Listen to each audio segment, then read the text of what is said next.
Salam değerli izleyiciler, 12 noyabr 2025-ci il Natiq Nuşravanoğlu Ağayev Göyçay rayon icra hakimiyyətinin başçısı vəzifəsindən azad edilib. Bununla bağlı Prezident İlham Əliyev sərəncam imzalayıb. Dövlət başçısının digər sərəncamı ilə Natiq Nuşravanoğlu Ağayev Balakən rayon icra hakimiyyətinin başçısı təyin olunub. Qeyd edək ki, Balakən rayon icra hakimiyyətinin sabiq icra başçısı İslam Rızayev Dövlət Təhlükəsizliyi Xidməti tərəfindən həbs edilib. O, korrupsiyada ittiham olunur. Gədəbəy rayon icra hakimiyyətinin başçısı Orxan Çingizoğlu Mürsəlov vəzifəsindən azad edilib. Bununla bağlı Prezident İlham Əliyev sərəncam imzalayıb. Dövlət başçısının digər sərəncamı ilə Orxan Mürsəlov Göyçay rayon icra hakimiyyətinin başçısı təyin edilib.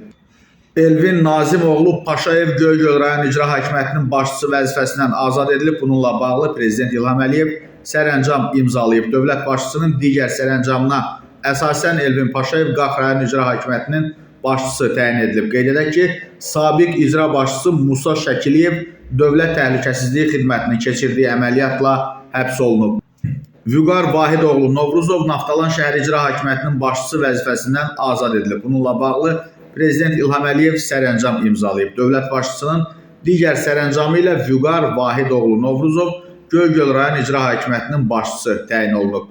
Qeyd edək ki, Novruzov 2019-cu ilin dekabrında Naftalan şəhər icra hakimiyyətinin başçısı vəzifəsinə təyin olunmuşdur. Prezident İlham Əliyevin sərəncamı ilə Elxan Oqtayoğlu İbrahimov Bakı şəhəri Nəsimi rayon icra hakimiyyətinin başçısı təyin edilib.